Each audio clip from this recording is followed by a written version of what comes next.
We're back. Thank you so much for choosing to stay with us. We will be continuing with our goal chat with Mr. Peter. But before we do that, allow me give tips to our farmers on what they need to do in order to grow. Point number one, wherever you are, in whichever agri-sector that you are in, make sure that you are part of a cooperative society, kwa sababu a cooperative society is the voice of a farmer. When you are in a cooperative society, you are guaranteed to get quality farm inputs. Here we are talking about your seeds, your seedlings, and your fertilizers. You are also guaranteed to get financial support from various financial institutions like the Cooperative Bank of Kenya. You're also guaranteed a market for your produce at the end of the season and professional agronomy services as well. Right here on the show, we've also talked to you about the support that Cooperative Bank is giving to small-scale farmers, large-scale farmers, and farmers in cooperative societies.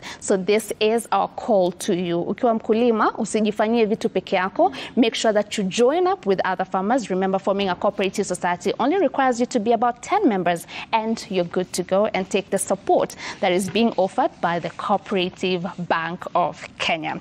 Now, moving on to a conversation with Mr. Peter. Yesterday I was in Kibwezi, and I'll tell you one thing.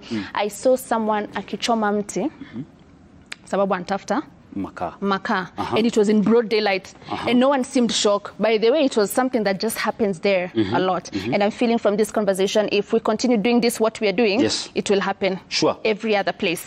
Right. Na watakata mingi. Watakata mingi. So tunasema we need to plant 15 billion by 2032. Yes. See, that's the target, 15 billion trees by 2032, lakini tutakuwa tunazikata. 30 billion. Right. Yeah. And finally, you've just told us the byproduct of the shelt, which we now understand is a great solution when it comes to minimizing deforestation. Talk to us about the different other byproducts that you get from macadamia. The other byproducts we get from macadamia, one, it's macadamia cake. Once we press oil for an export, there's something that remains that is called cake, the macadamia cake, which is used for the farmers, for animal feed manufacturing.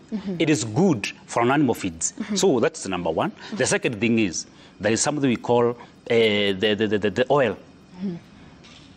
The good nuts, the good nuts, the good nuts, you know, the bad nuts, we normally use them for a cosmetic use. We press oil for a biofuel and also for cosmetic use. Na the greatest of all, tunaipatia kuna watu wanaitwa animal feed manufacturers. Right. Wanatumia hiyo keki kama a supplement.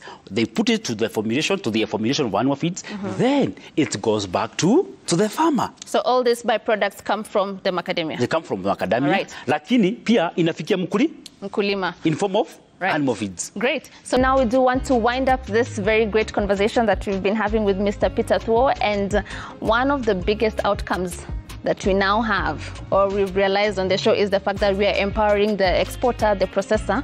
Tunasahau nani? Mkulima. Kwa hivyo tu corona mushamanyo wa alimi na ojoria. Ojoria no. Ojoria ni wafanyabiashara. Great. And we have come to the end of the show. Because of time, we're going to push our farm joke of the day. We'll try get the answer tomorrow. Thank you so very much, Mr. Peter, for being here today and shedding more light on what we need to do to empower our farmer, and our viewers for sticking through with us from the beginning of the show to the end of the show. We say a very big thanks.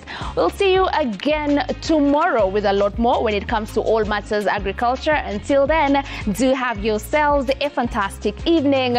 My name is Violetta Ngina. Goodbye.